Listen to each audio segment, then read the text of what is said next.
Je vous invite à vous lever pour la lecture de la parole. Je vais lire dans Matthieu chapitre 10 et un autre passage dans Luc chapitre 14. Matthieu 10, pour commencer. Et ensuite dans Luc chapitre 14.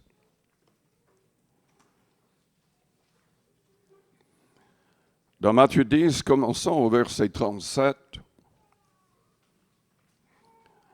Celui qui aime son père ou sa mère plus que moi n'est pas digne de moi.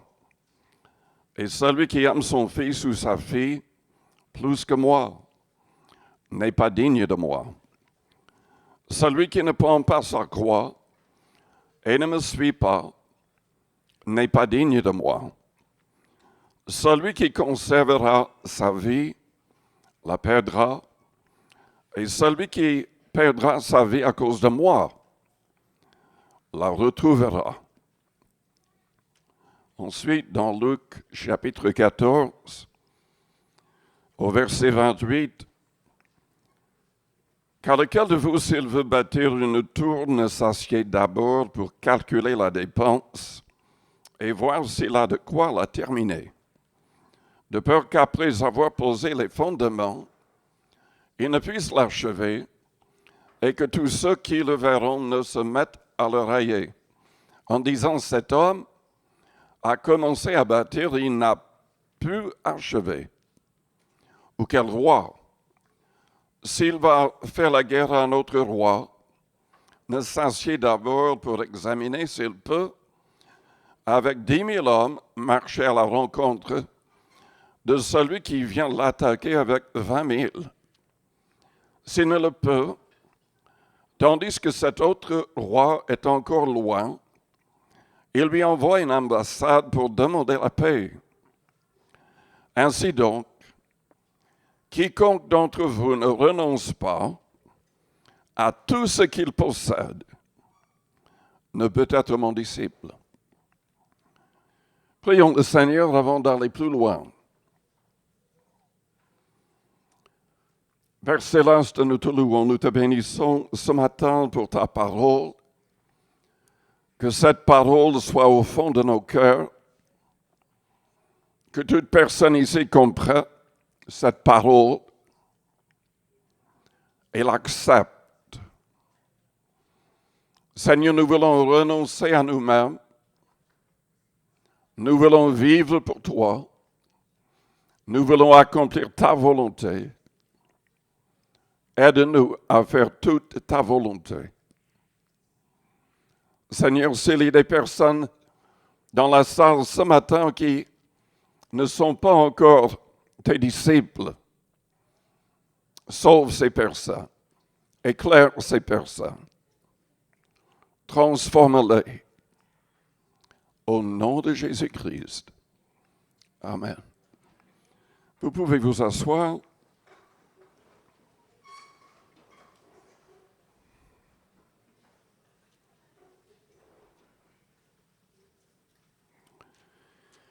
Les vrais disciples du Christ renoncent à eux-mêmes.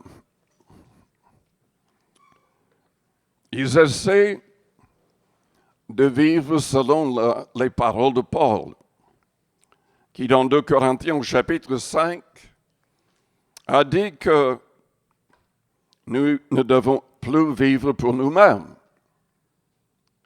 mais pour celui qui est mort et ressuscité pour nous. Le même chapitre souligne le fait que Dieu nous donne un ministère de réconciliation. Nous devrions dire aux gens du monde, mais soyez réconciliés avec Dieu. Soulignant le fait que Jésus-Christ a donné sa vie, il a versé son sang pour que les hommes soient sauvés. Il n'y a aucun autre sauveur. La religion ne sauvera personne, c'est-à-dire la religion en dehors du Christ, d'une relation avec le Christ. Les vrais chrétiens reçoivent l'Esprit du Christ et marchent selon sa parole et selon son esprit. Il y a un autre passage que je voudrais lire dans Luc chapitre 11.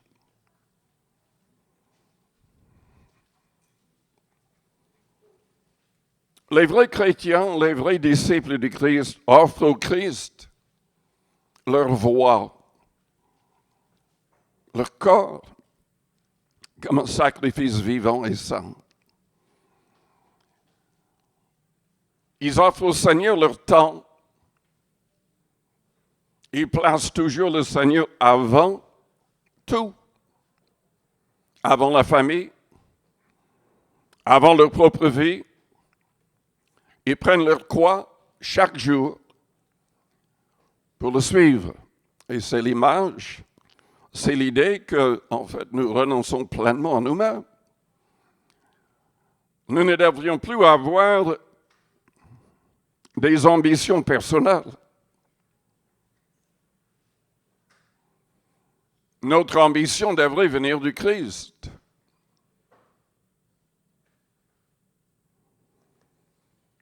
Et évidemment, comme c'est souligné dans Luc 14, nous devons lui offrir tout ce que nous avons. Ainsi donc, quiconque d'entre vous ne renonce pas à tout ce qu'il possède ne peut être mon disciple. Vous vous souvenez du jeune homme riche qui voulait la vie éternelle? Jésus lui a dit d'obéir au commandement. Cet homme a dit, mais je le fais depuis que je suis tout petit. Mais le Seigneur lui a dit, mais il te manque une chose. Vends tout ce que tu as. Donne-le aux pauvres et viens me suivre.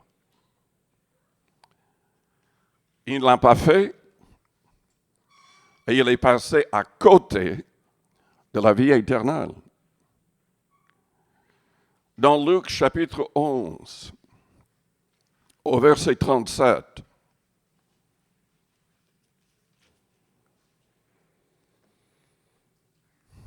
Jésus parlait aux scribes et aux pharisiens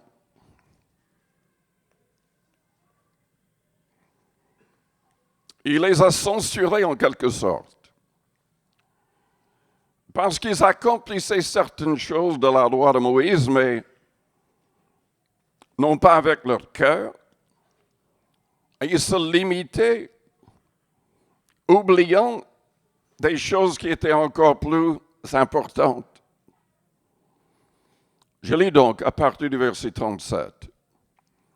Pendant que Jésus parlait, un pharisien le pria de dîner chez lui. Il entra et se mit à table. Le pharisien vit avec étonnement qu'il ne s'était pas lavé avant le repas. Mais le Seigneur lui dit, « Vous, pharisiens, vous nettoyez le dehors de la coupe et du plat, et à l'intérieur, vous êtes pleins de rapine et de méchanceté. » Ce n'est pas assez d'avoir une belle apparence de piété le dimanche matin, ou même tout au long de la semaine. Dieu voit ce qui est dans nos cœurs. Et la Bible nous invite à soumettre toutes nos pensées à Jésus-Christ. Toutes nos pensées doivent être captives à la pensée de Jésus-Christ. Si la moindre pensée mauvaise entre dans notre tête, nous devons la chasser au nom de Jésus-Christ. Nous devrions demander pardon d'avoir eu une telle pensée. Les pensées peuvent venir de nous-mêmes, ou le diable peut les planter en nous, mais peu importe. Il faut les chasser au nom de Jésus-Christ.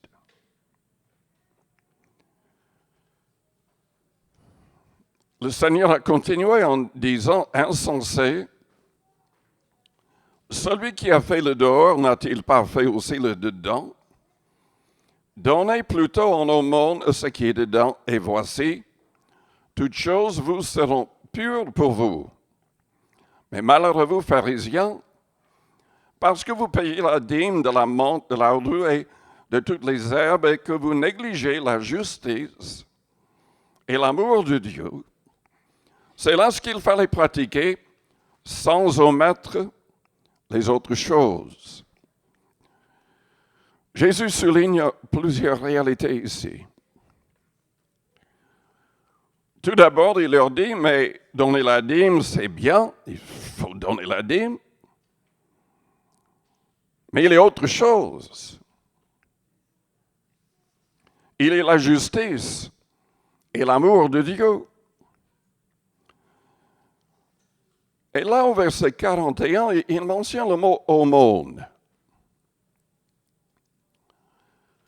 Dans Matthieu chapitre 6,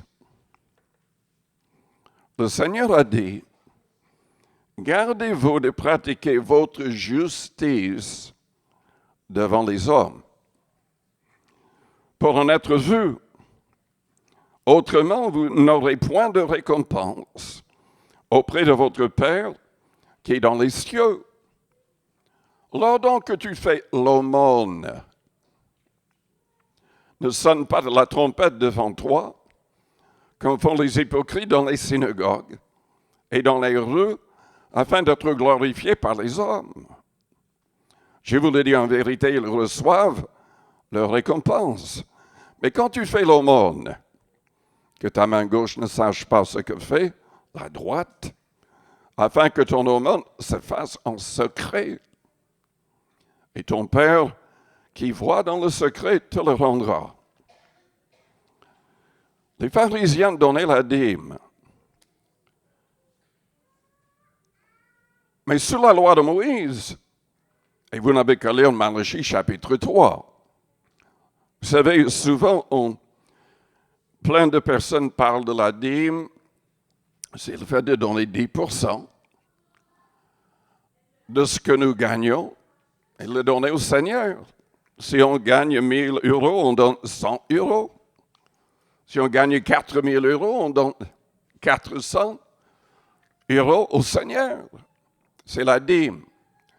Mais beaucoup de gens ne comprennent pas que sous la loi de Moïse, cette dîme-là, la dîme principale, était donnée pour soutenir les Lévites. Tout un tribut était soutenu par cette dîme.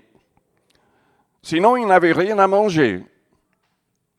Ils n'avaient rien pour vivre parce qu'il s'était interdit qu'ils travaillent en dehors du temple. Ils devaient s'occuper du temple. Mais ce n'était pas la seule dîme mentionnée sous la loi de Moïse. Il y avait une deuxième dîme que les gens devaient mettre de côté afin de pouvoir faire les pèlerinages pour les 3 fêtes juives dans l'année. Cet argent était, d'une certaine manière, pour eux-mêmes, pour qu'il ait assez pour manger bien, pour être logé, etc. Et pour se réjouir, ils pouvaient acheter tout ce qu'ils voulaient, selon Dieu, pendant ces fêtes.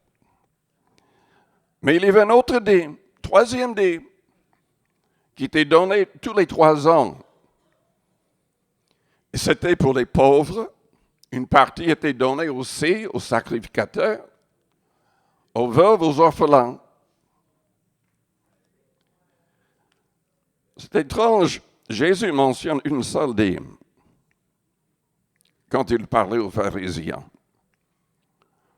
Peut-être que les pharisiens ne donnaient que cette seule dîme. En tout cas, Jésus a dit qu'il fallait qu'il donne la dîme, mais qu'il n'oublie pas le reste. Et c'était quoi le reste? Vous remarquerez dans Malachie 3, et peut-être qu'on devrait le lire. Pour l'instant, je suis en train de parler de la loi de Moïse. Je ne suis pas en train de parler de ce que nous devons faire en Christ.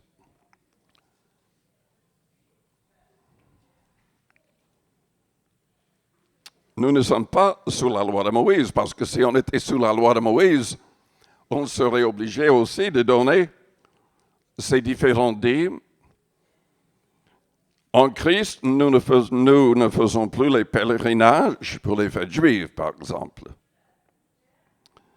Et nous ne soutenons plus les Lévites. Nous ne donnons pas dans le contexte du judaïsme. Néanmoins, le Nouveau Testament, Paul a écrit que ce que nous avons écrit dans l'Ancien Testament est écrit pour nous quand même, pour nous aider à ne pas pécher de la même manière. Donc, si on ne suit pas exactement tous les détails de l'Ancien Testament, il y a toujours un enseignement là-dedans pour nous. Et le Saint-Esprit nous aide à comprendre comment plaire à Dieu avec cet enseignement.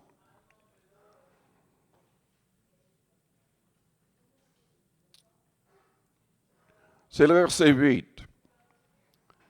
Un homme trompe-t-il Dieu? Car vous me trompez. Et vous dites en quoi t'avons-nous trompé? Dans les dîmes et les offrandes.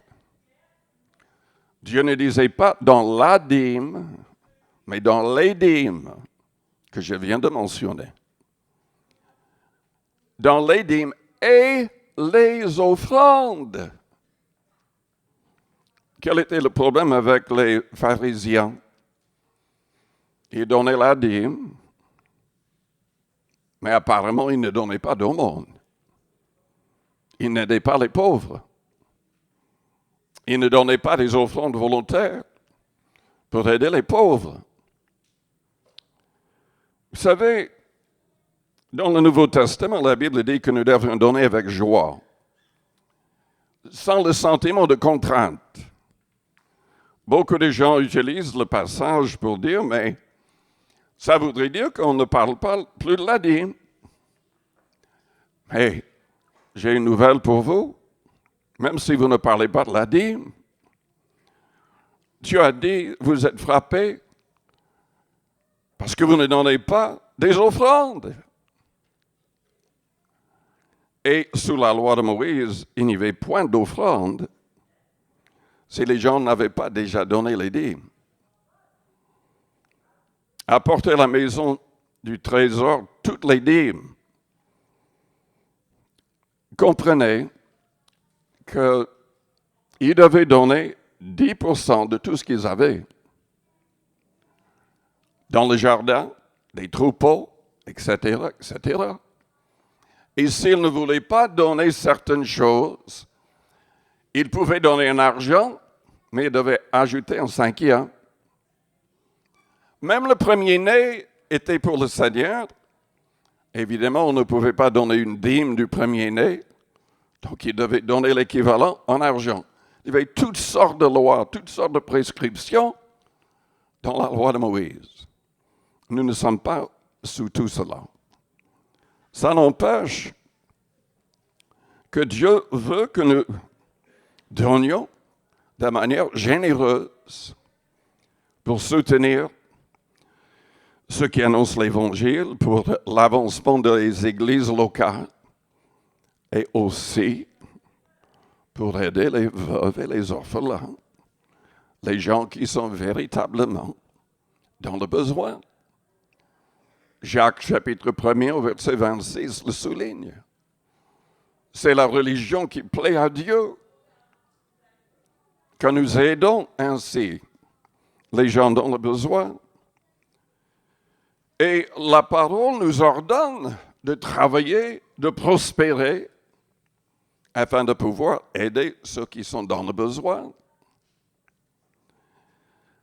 Mais souvent, les gens parlent de Malachie 3 et ignorent tout cela.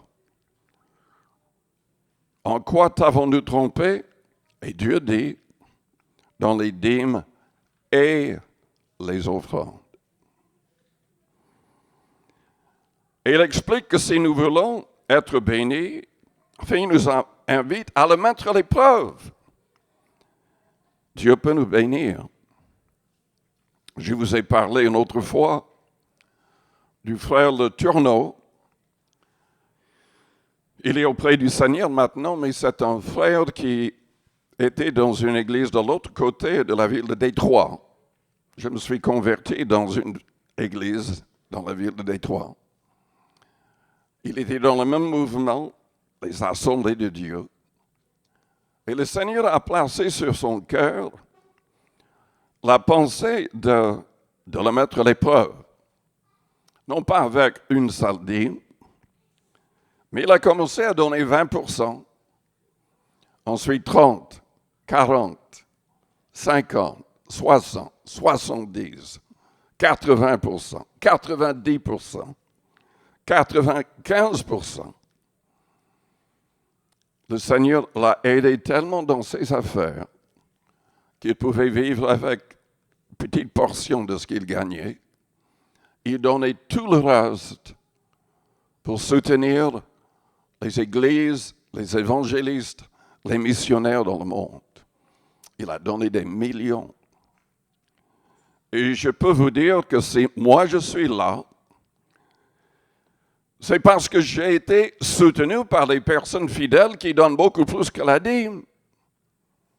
Parce que je ne reçois aucune dîme de qui que ce soit.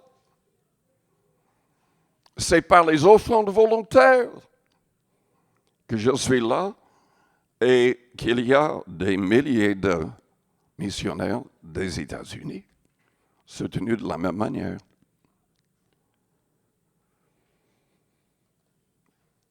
Est-ce qu'on devrait parler de la dîme? Est-ce que c'est pour les chrétiens? Je crois que oui. Je sais que c'est vrai.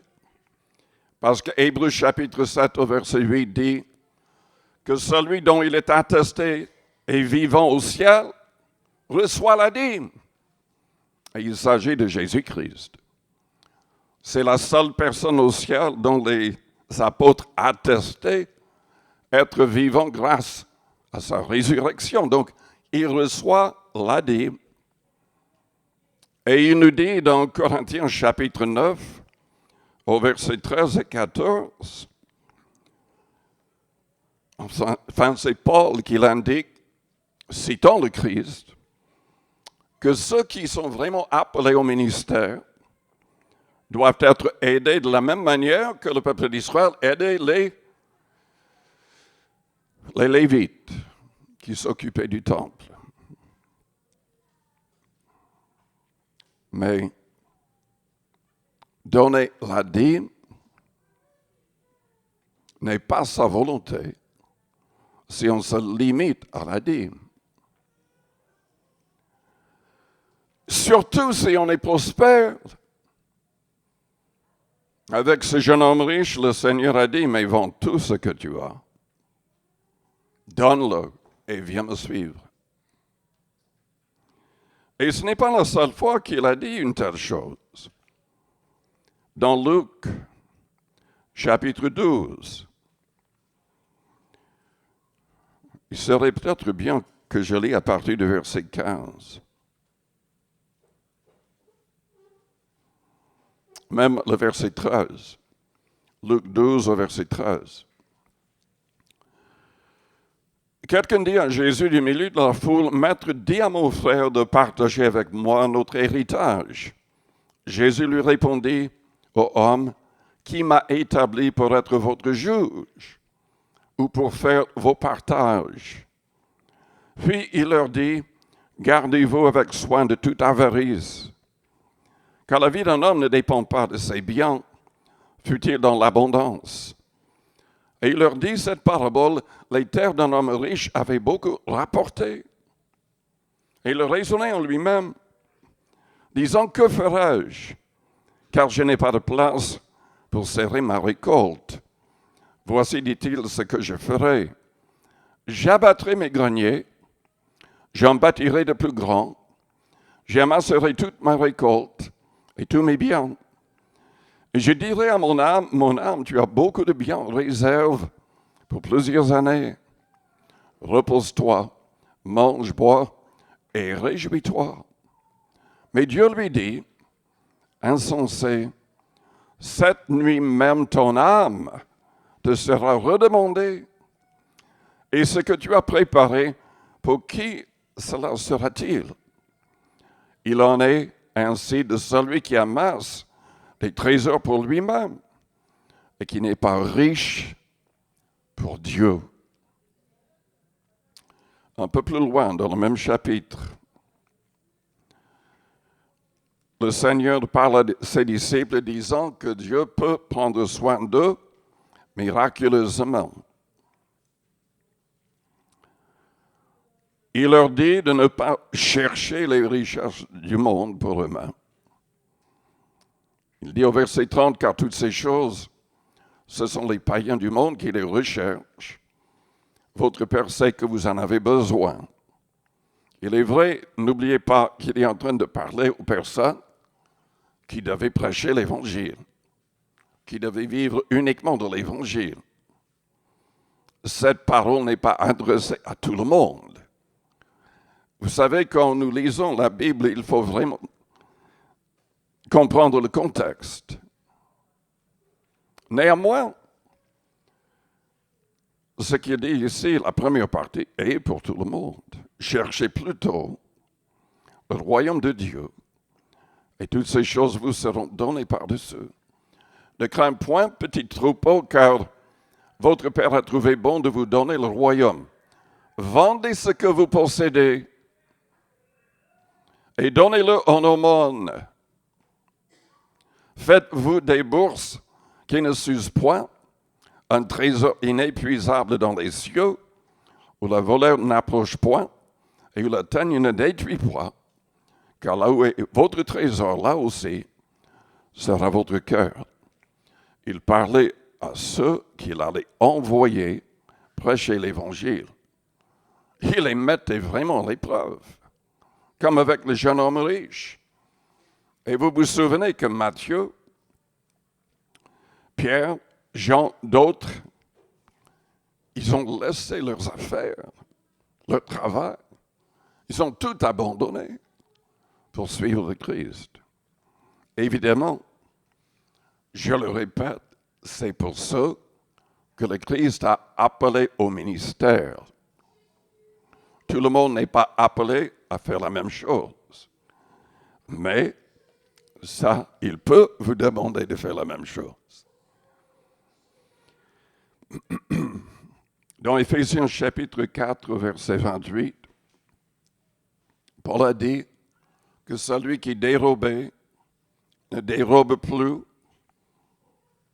mais qu'il travaille avec ses mains, faisant ce qui est bien, afin de pouvoir aider ceux qui sont dans le besoin.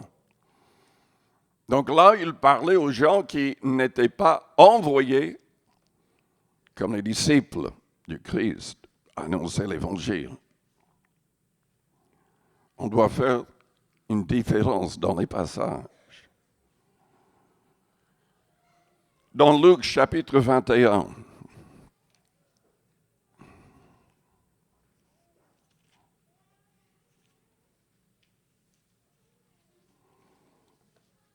je vous ai parlé de Tony Robarchuk.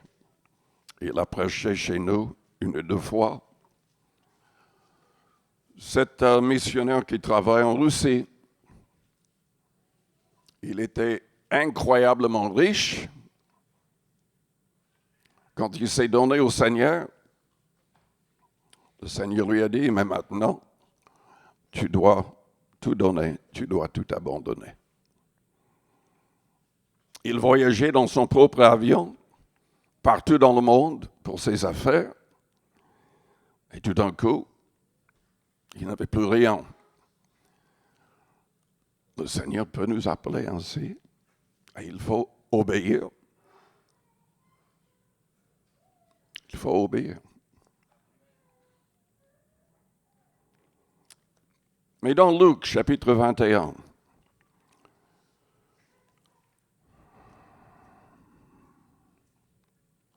au verset 1er, Jésus, ayant levé les yeux, vit les riches qui mettaient leurs offrandes dans le tronc. Il vit aussi une pauvre veuve qui y mettait 2 petites pièces.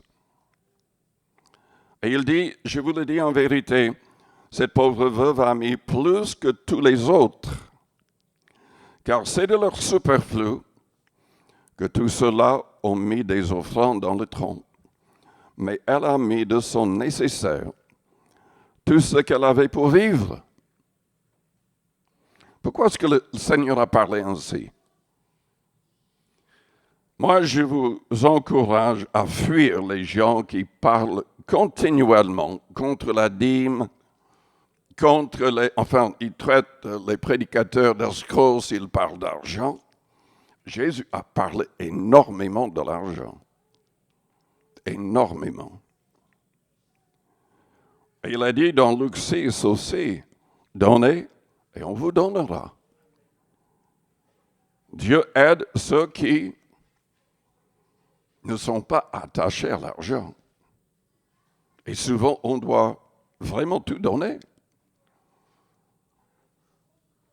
Il n'est pas question de la dîme ici. Cette femme a tout donné. Pourquoi?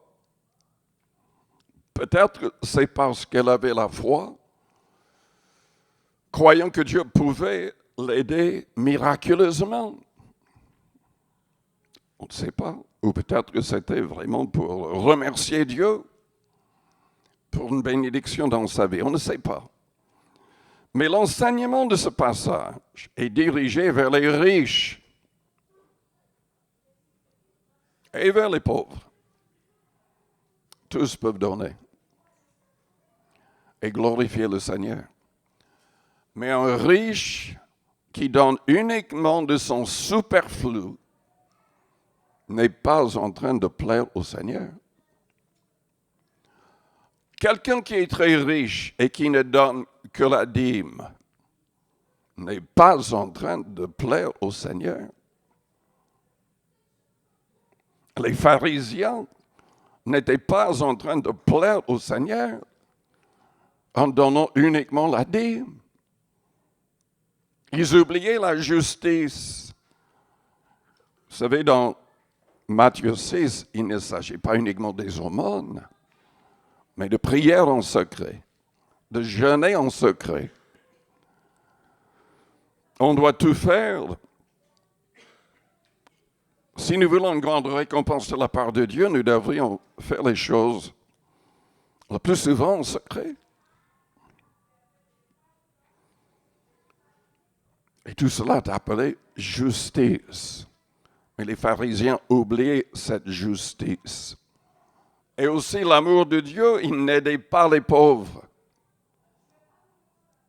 Il se limitait parce qu'il savait que sous la loi, il fallait donner la dîme, mais il ne voulait pas donner plus.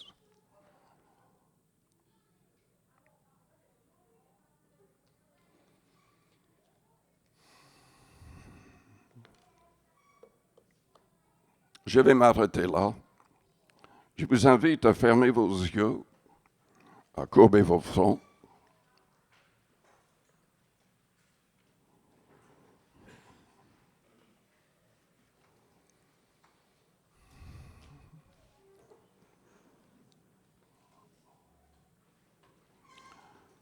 C'est important de connaître la volonté de Dieu pour chacun de nous.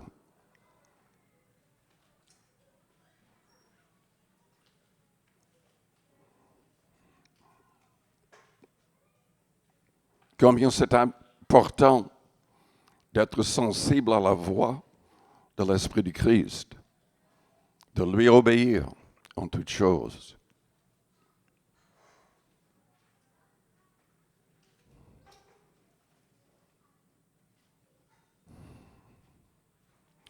Combien c'est important de voir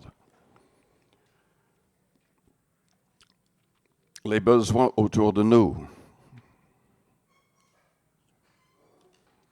Dans Matthieu 25, Jésus parle, il partage la parabole des talents et l'histoire du jugement dernier des nations. Et nous sommes invités à aider les gens dans le besoin. de nourrir, de vêtir, de visiter les gens en prison. Car sinon, c'est que nous avons refusé de le faire envers le Christ. Dans la parabole des talents, il ne s'agit pas de nos capacités. Un talent, à l'époque, était une somme d'argent. C'était même une manière de peser. Un talent était l'équivalent de 34 kilogrammes. S'il s'agissait d'argent, c'était environ 16 000 euros aujourd'hui. En or, aujourd'hui, c'est plus d'1 million.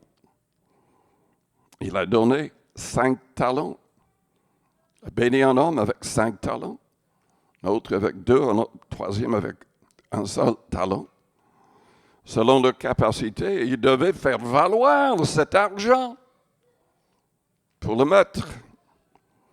Et celui qui avait reçu le seul talent, au lieu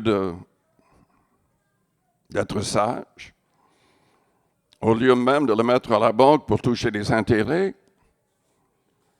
il n'a rien fait, il l'a caché. Et le Seigneur, le maître, l'a appelé un serviteur inutile, un paresseux, et il n'a pas été sauvé, selon cette parabole.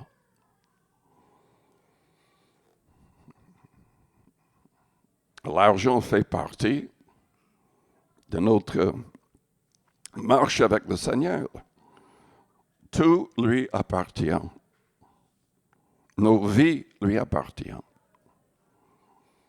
Et je répète ce qu'il a dit au départ, ce que le Seigneur a dit, que nous ne devons jamais préférer nos parents, notre mari, notre femme, nos enfants. Lui, il doit avoir la première place. Nous devons renoncer à notre propre vie pour le suivre.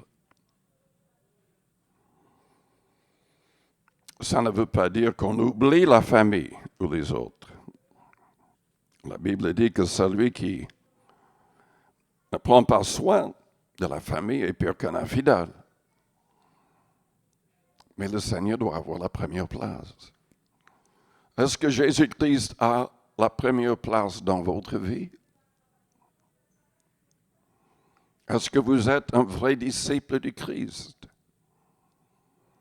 Est-ce que vous avez reçu son esprit et vous marchez vraiment selon son esprit? Si vous n'avez pas l'assurance de votre salut, je voudrais prier pour vous. Pendant que les yeux restent fermés, les fronts courbés. Si vous avez besoin de prière, vous voulez être un vrai disciple du Christ. Vous voulez saisir la vie éternelle. Vous croyez qu'il est mort pour vous, ressuscité pour votre justification. Et vous avez besoin de prière. Faites-moi signe. En élevant votre main juste pour un instant. Oui, merci. Il y a plusieurs personnes. Oui, oui, oui.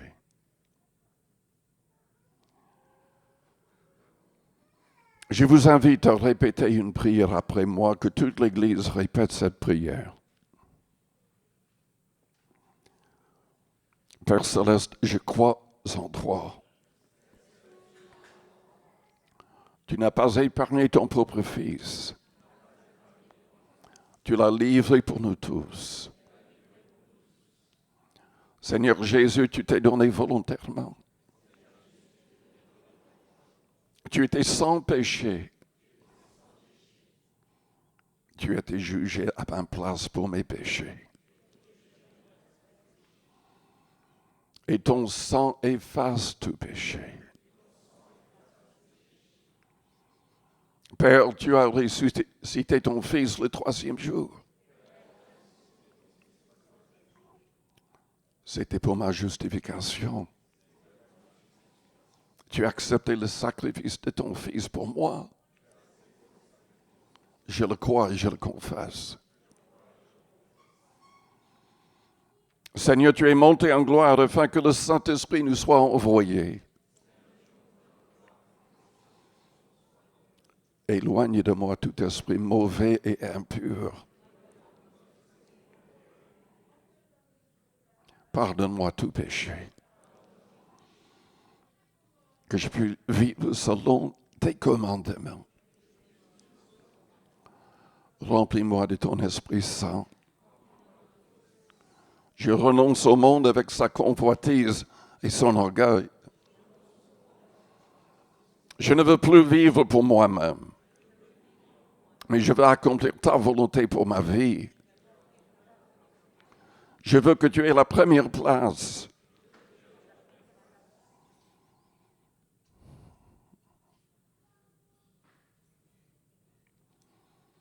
Que ma langue, mon temps et mes possessions soient à toi. Que tous mes biens soient à toi, Seigneur.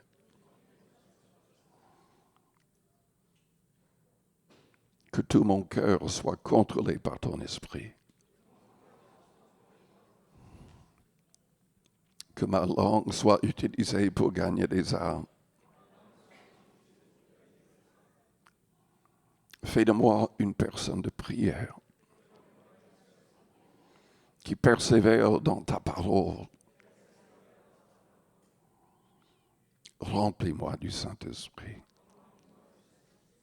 Sers-toi de moi pour qu'un grand nombre soit sauvé. Maintenant, priez à votre manière. Priez à votre manière. La Bible dit, si nous confessons nos péchés, il est fidèle et juste pour nous les pardonner, pour nous purifier de toute iniquité.